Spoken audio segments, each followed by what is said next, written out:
సంతోష్ ఇక వివరాల్లోకి వెళ్తే తమిళనాడులో కావేరీ జల వివాదం ఎంత సంచలనం సృష్టించిందో అంతకన్నా ఎక్కువ సంచలనం సృష్టిస్తోంది జయ ఆరోగ్యం. ఇంతకీ జయలలిత ఆరోగ్యం ఎలా ఉంది?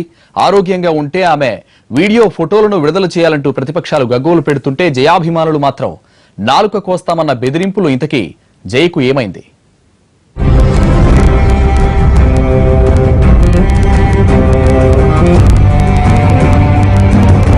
ఫ్రాన్స్ లో ఉన్న తమిళాచి అనే మహిళ జయలలిత అనారోగ్యం మీద ఫేస్బుక్ పోస్టింగ్ చేశారు. ఆమెపై తమిళనాడు పోలీసులు సైబర్ క్రైమ్ కేసు బుక్ చేశారు. ఇది జయలలిత హెల్త్ విషయంలో లేటెస్ట్ అప్డేట్. అమ్మ మీద ఎలాంటి రూమర్స్ ను స్ప్రెడ్ చేసినా, సోషల్ మీడియాలో వార్తలు గుప్పించినా, జోకులు సెటైర్లు కుమ్మరించినా తమిళనాడు స్టేట్ పోలీస్ వెంటనే రియాక్ట్ అవుతోంది.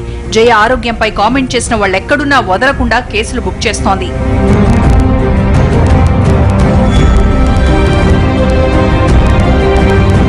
ఇంతకీ జయలలితకేమైంది? ఆరోగ్యం ఎలా ఉంది?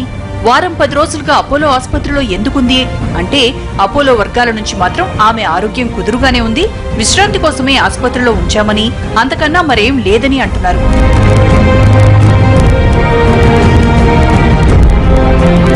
సెప్టెంబర్ 22న పగలంతా వివిధ కార్యక్రమాలు, మెట్రో రైల్, బస్సులకు పచ్చజెండా లాంటి తదితర కార్యక్రమాల్లో పాల్గొన్నారు. ఇంతలో ఏమైందో ఏమో ఆసుపత్రిలో జాయిన్ చేశారు. దీంతో తమిళనాట ఒక్కసారిగా జయ ఆరోగ్యం మీద లేనిపోని ఊహాగానాలు, అపోహలు.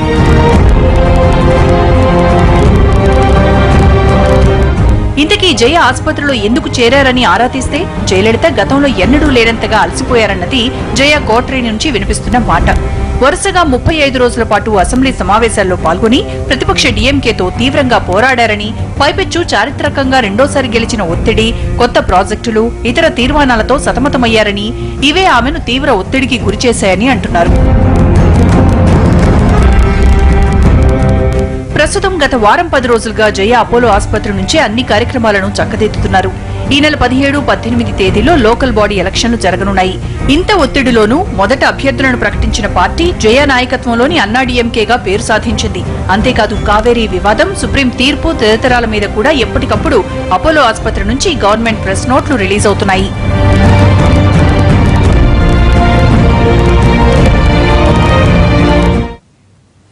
ఇంతకీ జయలలిత ప్రధాన ఆరోగ్య సమస్య ఏంటి? ఎలాంటి సమస్యలను ఎదుర్కొంటున్నారు? జయ ఆరోగ్యం మీద తాజా సమాచారం ఏంటి? 68 జయలలితకు కిడ్నీ సమస్య ఉన్నట్టు చెబుతారు. అంతేకాదు ఆమె ఎక్కువ దూరం నడవలేని, నిలబడలేని మోకాళ్ల నొప్పులున్నట్టు అంటారు. అందుకే జయ పోయస్ గార్డెన్ ఇంటిలోనే ఉండి తన కార్యకలాపాలు సాగిస్తారని అంటారు. ఇంటిలో విశ్రాంతి తీసుకుంటూనే బాధ్యతలు నిర్వర్తించే జయ అసెంబ్లీకి రావడం, ప్రతిపక్షాలను ఎదుర్కొనడం, వివిధ కార్యక్రమాల్లో పాల్గొనడం వగైరా ఆమె ఆరోగ్యాన్ని తీవ్రంగా ఇబ్బంది పెట్టాయని చెబుతున్నారు.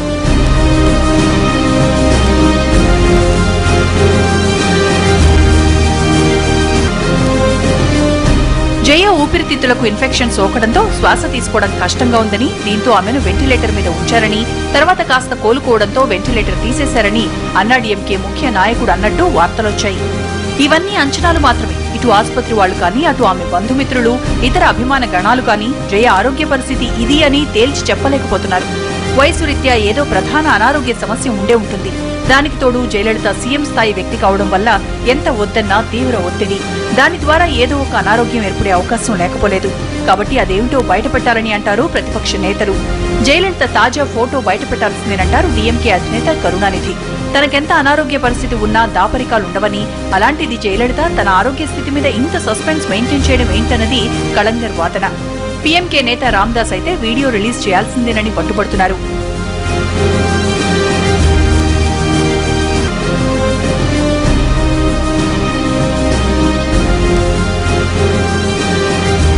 గతంలో జయ అనారోగ్యం మీద ఉన్నవి లేనివి రాసిందని ఆరోపిస్తూ ఒక వెబ్ న్యూస్ పోర్టల్ మీద పరువు నష్టం దావా వేసింది జయలలిత.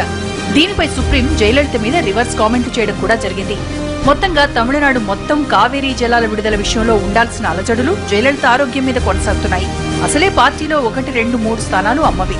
గతంలో ఆమె జైల్లో ఉండగా సీఎం పీఠం ఎక్కిన పన్నీర్ సెల్వం కనీసం ఆమె కుర్చీని తాకడానికి సాహసించలేని పరిస్థితి.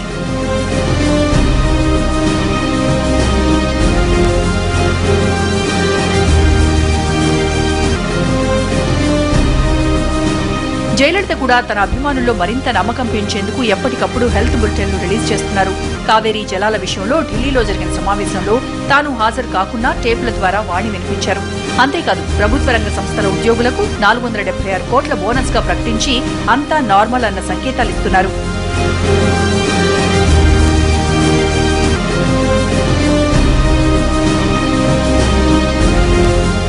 జయ వెంట ఆసుపత్రిలో ఆమె నెచ్చెల్లి శశికళ, బంధువు ఇళవర్సి మినహా మరెవరూ లేరు. కొందరు నాయకులు జయను చూద్దామని ఆసుపత్రికి వస్తున్నా రానివ్వడం లేదు.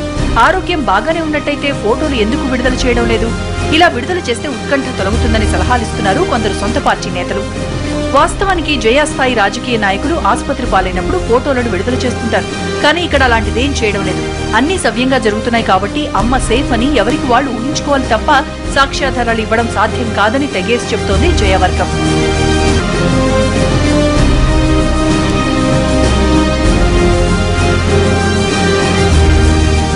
మొత్తం మీద జయలలిత ఆరోగ్యం మీద సస్పెన్స్ కొనసాగుతూనే ఉంది.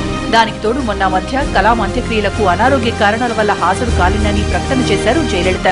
అంటే జయలలిత ఆరోగ్యంలో ఏదో మిస్టరీ కొనసాగుతుందని అంటారు ప్రతిపక్ష నేతలు. ఈ మాట అంటేనే మండిపడుతున్నారు అన్నాడీఎంకే నేతలు. తాజా వార్తలేంటంటే జయను పరీక్షించేందుకు లండన్ నుంచి వైద్యులు వచ్చినట్టు తెలుస్తోంది. కాబట్టి అమ్మ ఆరోగ్య విషయంపై క్లారిటీ రావడానికి కొంత సమయం తీసుకునేలా కనిపిస్తోంది. ఈలోగా ఆమె అభిమానులకు నిరీక్షణ తప్పదు. ప్రస్తుతం చెన్నై అపోలో ఆసుపత్రి దగ్గర తాజా పరిస్థితికి సంబంధించి మా ప్రతినిధి దినకర్ లైవ్ లో అందిస్తారు. Dinakar, over to you. అని చెప్పవచ్చు. ఇంతకుముందు లోపల ఉన్నటువంటి పోలీసులంతా కూడా ఇప్పుడు గేట్ బయట అధికంగా కూడా పోలీస్ సెక్యూరిటీ ఫోర్స్ ను కూడా అపాయింట్ చేయడం జరిగింది. పోలీసు యొక్క పరిధిని పెంచుతూ పోతూ ఉన్నారు అధికారులు. అలాగే ఇక్కడ ఉన్నటువంటి కొన్ని ప్రాంతాల్లో కూడా రిస్ట్రిక్షన్ విధించడం జరిగింది. మనం అటువైపు రైట్ సైడ్ చూస్తే అటు సాధారణంగా వచ్చిపోయే వాళ్ళందరికీ కూడా ఎవరైతే ఉన్నారో వాళ్ళందరినీ కూడా ప్రతి నిమిషం చెక్ చేసి ప్రతి ఒక్కరిని కూడా క్షుణ్ణంగా పరిశీలించి లోపల పంపుతున్నారు. అయితే ఈ అపోలో హాస్పిటల్లో రెగ్యులర్గా ఉన్నటువంటి పేషెంట్స్ ఎవరైతే ఉన్నారో వాళ్ళకి ఎలాంటి ఇబ్బంది కలిగించట్లేదు అన్నది మనం చూస్తున్నటువంటి పరిస్థితి. ఇక మరోవైపు అమ్మ ఆరోగ్యం ఎలా ఉంది, దానికి సంబంధించి ఏం జరుగుతుందన్న దానిపైన మాత్రం అన్నాడీఎంకే కార్యకర్తలతో పాటు పార్టీకి సంబంధించిన ముఖ్య నేతలు అలాగే కీలక మంత్రులు కూడా కొద్దిగా ఆందోళన పెరుగుతున్నది. అయితే కొద్దిమంది అధికారులతో పాటు కొంతమంది కీలకమైనటువంటి నాయకులు కూడా వెళ్లారు. అధికారులు లోపలే ఉన్నారు. నాయకులకు సంబంధించి ఒక సీనియర్ ఎమ్మెల్యే జయలలితకు అనుబంధంగా ఉన్నటువంటి దగ్గరగా ఉన్నటువంటి ఒక నాయకుడు బంట్రోత్ రామచంద్రన్ అనేటువంటి సీనియర్ నాయకుడు కూడా వెళ్లి రావడం జరిగింది. ఆయన మీడియాతో మాట్లాడుతూ చెప్పడం విషయం అంటే మా అమ్మ ఆరోగ్యంగానే ఉంది, ఖచ్చితంగా ఒక 3-4 డేస్లో డిశ్చార్జ్ అయ్యి వస్తుందని చెప్పి కూడా చెప్పడం జరుగుతుంది. అయితే ప్రతిపక్షాలు చేస్తున్నటువంటి వాదనలో పసలేదు. ఆవిడ ఫోటోలు చూపించాల్సిన అవసరం ఏముంది, అలాగే ఆవిడ ఆరోగ్యానికి సంబంధించి డాక్టర్లు చెప్తున్నారు కాబట్టి నమ్మవలసిన పరిస్థితి ఖచ్చితంగా ఉందని చెప్తున్నారు. సో ఓవరాల్గా ఇది జరుగుతున్నటువంటి పరిస్థితి. తమిళనాడులో ఉన్నటువంటి చాలా ప్రాంతాల నుంచి కూడా ఇంకా అనేక మంది చెన్నై చేరుకుంటున్నటువంటి సిచ్యువేషన్ కూడా ఇక్కడ మనం చూడొచ్చు. మనం రైట్ సైడ్ చూస్తే ఇక్కడ ఉన్నటువంటి పబ్లిక్ కూడా అన్నాడీఎంకేకి సంబంధించినటువంటి సపోర్టర్స్ కానీ కార్యకర్తలు కానీ క్షేత్రస్థాయికి సంబంధించినటువంటి పార్టీకి సంబంధించిన వాళ్ళు కూడా ఇక్కడ చేరుకుంటున్నారు. ఇక్కడే భోజనాలు చేస్తున్నారు, ఇక్కడే పడుకుంటున్నారు, ఇక్కడే ఉండడం జరుగుతుంది. అయితే మహిళా పోలీసులతో స్ట్రెంగ్త్ కూడా పెంచడం జరిగింది. సో ఓవరాల్గా చూస్తే గంటకు చెన్నైలో మాత్రం పరిస్థితి మారుతూ ఉందని చెప్తున్నారు. అయితే ప్రతి ఒక్కరు ఎవరు కనిపించినా కానీ ఒకటే స్పష్టం చేస్తున్నారు, అమ్మ బాగుంది, అమ్మకు ఆరోగ్యం అంతా సక్రమంగా ఉంది, రానున్న రోజుల్లో డిశ్చార్జ్ అయ్యి వస్తుంది అన్నారు. అయితే ఇప్పటివరకు మనకు అందిన సమాచారం ఏంటంటే మండే వరకు ఇదే చికిత్స కొనసాగించే అవకాశం ఉంది. ఒక అన్నాడీఎంకే పార్టీ తరపు నుంచి కొద్దిమంది కీలక నాయకులు కన్ఫర్మ్ చేయడం ఏంటి అంటే లండన్ నుంచి వచ్చినటువంటి డాక్టర్ జాన్ రిచర్డ్స్ బ్యాలీ వచ్చి చికిత్స చేస్తున్నాడు. ఆయన గతంలో కూడా చాలా మంది సీనియర్లకు ఎవరైతే క్రిటికల్ ఇన్సెంటివ్ కండిషన్లో ఉన్నారో వాళ్ళకు కూడా చికిత్స చేయడం మూలంగా వారు కూడా హెల్త్ బాగైంది. సో అందుకే ఆయన్ని కూడా పార్టీ తరఫున అలాగే ప్రభుత్వం తరఫున కూడా పిలిపించడం జరిగిందని చెప్పి డాక్టర్ రిచర్డ్సన్ బ్యాలే చేసినటువంటి ట్రీట్మెంట్ గురించి కూడా చెప్పడం జరిగింది. అయితే లోపల జరుగుతున్నటువంటి విషయాలు అయితే ఐసీయూలో ఉన్నటువంటి అమ్మ ఐసీయూలో ఉన్నదా లేకపోతే మామూలుగా వార్డులో ఉన్నదా అన్న దానికి సంబంధించి మాత్రం ఎవరు కూడా క్లారిటీ ఇవ్వలేకపోతున్నారు. వెళ్ళొస్తున్నటువంటి నాయకులు అవి డిస్టర్బ్ చేయడం ఎందుకని చెప్పి దాటవేస్తున్నారు, సమాధానాలు దాటవేస్తున్నారు. అయితే ఇక్కడ ఉన్నటువంటి ప్రతి ఒక్కరి దగ్గర నుంచి కూడా ఒకటే సమాధానం, అమ్మ ఆరోగ్యంగా ఉంది, ఆవిడకి ఖచ్చితంగా సహాయం, ఆవిడకి కొద్దిగా రెస్ట్ అవసరం అని చెప్పి కూడా చెప్పడం జరుగుతుంది. అయితే రెస్ట్ తో అమ్మ వస్తుందని చెప్పి రెస్ట్ తీసుకుని అమ్మ వస్తుందని ఇక్కడ ఉన్నటువంటి కార్యకర్తలు కానీ ప్రతి ఒక్కరు ఆశాభావాన్ని వ్యక్తం చేస్తున్నారు. అయితే ఏం జరుగుతుందన్న దానికి సంబంధించి మాత్రం క్లారిటీ ఇవ్వాల్సింది అటు ప్రభుత్వం నుంచి కానీ ఇటు కేంద్ర ప్రభుత్వం నుంచి కానీ రాష్ట్రంలో ఉన్నటువంటి రాజ్భవన్ నుంచి కానీ ఏమైనా వస్తుందని కూడా అందరూ ఆశగా ఎదురు చూస్తున్నారు. అయితే మనకు ప్రాథమికంగా వస్తున్నటువంటి సమాచారం అయితే కేంద్ర మంత్రి వెంకయ్య నాయుడు తమిళనాడులో చెన్నైలో పర్యటిస్తున్నారు. ఆయన కూడా ఏమన్నా ఇక్కడికి వస్తారా అన్నటువంటి వార్తలు కూడా వస్తున్నారు. అలాగే ఆయనతో పాటు ఇన్ఛార్జ్ గవర్నర్గా ఉన్నటువంటి విద్యాసాగర్ కూడా వచ్చే అవకాశం ఉందని చెప్పి వార్తలు మాత్రమే వస్తున్నాయి. అయితే దీనికి సంబంధించి కూడా ఎవరు కూడా స్పష్టం చేయలేదు. ఇంకా మరొక వార్తలు ఏంటంటే ఇక్కడ రావాలా వద్దన్న దానికి సంబంధించి ఒకటి అనుమతి తీసుకుంటున్నారు. ఇక్కడ నుంచి గ్రీన్ సిగ్నల్ వస్తే ఆ ఇద్దరు నేతలు కూడా వస్తారు అన్న ఒక ఇన్ఫర్మేషన్ కూడా బయటకు వస్తుంది. సో ఓవరాల్గా చూస్తే లోపల జరుగుతున్నటువంటి విషయాలు కార్యకర్తలు ఒక రకమైనటువంటి నేతలు చెప్తున్నది అయితే అంతా బాగుందని చెప్తున్నారు. అయితే లోపల ఏం జరుగుతుందన్న దానిపైన సంబంధించి మాత్రం క్లారిటీ రాలేదు. కొద్దిమంది నేతలు బయటకు పోయి లోపలికి వెళ్ళి వచ్చారు. ఆ నేతలు కూడా మాట్లాడి ఇచ్చేయడం జరిగింది. సో అనేక మంది నేతలతో ఉన్నటువంటి సార్ ఉల్లా పోయిட்டு అంటారు என்ன நடக்குது సార్ ఇది కొంచెం சொல்லுங்க సార్.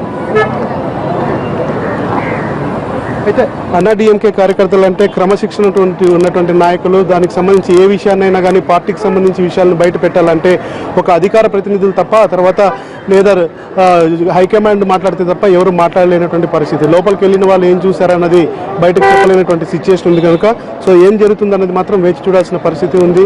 సాయంకాలం ఏదైనా 5 నుంచి 6 గంటల మధ్యలో ఏదైనా ఒక హెల్త్ బులెటిన్ వచ్చే అవకాశం ఉందని చెప్పి ఐఎన్పిఆర్కి సంబంధించినటువంటి అధికారులు చెప్పడం జరుగుతుంది. మరి అపోలో హాస్పిటల్కి సంబంధించిన వాళ్ళు ఏమైనా కీలకమైన ప్రెస్ మీట్ పెడతారా లేకపోతే దీనికి సంబంధించి హెల్త్ బులెటిన్ రిలీజ్ చేస్తారా అనేది మాత్రం చూడాలి. అయితే అమ్మ హెల్త్కి సంబంధించినటువంటి ఏదైతే రికార్డ్స్ ఉన్నాయో ఆ రికార్డ్స్ని గత 4 రోజుల కిందట లీక్ చేసినటువంటి 4 నర్సుల పైన వేటు వేయడం జరిగింది. కాస్త ఆలస్యంగా వెలుగులోకి వచ్చినా కానీ ఇది చాలా స్ట్రిక్ట్గా ఫాలో అవుతున్నామని చెప్పి లోపల ఉన్నటువంటి అధికార వర్గాలు ఆఫ్ ద రికార్డులో చెప్తున్నటువంటి సమాచారం. సో ఓవరాల్గా చూస్తే చెన్నైలో ఉన్నటువంటి పరిస్థితి ఇది. ఎవరు కూడా క్లారిటీ ఇవ్వలేకపోతున్నారు. లోపల ఏం జరుగుతుందన్న విషయం డాక్టర్లకు అక్కడ ఉన్నటువంటి జయలలితకు తప్ప మిగతా ఎవరికి తెలియదు అన్నది మాత్రం ఒప్పుకోవాల్సింది. ఇక మరిన్ని అప్డేట్స్ చూసే ముందు బులెటిన్ లో షార్ట్ బ్రేక్ తీసుకుందాం.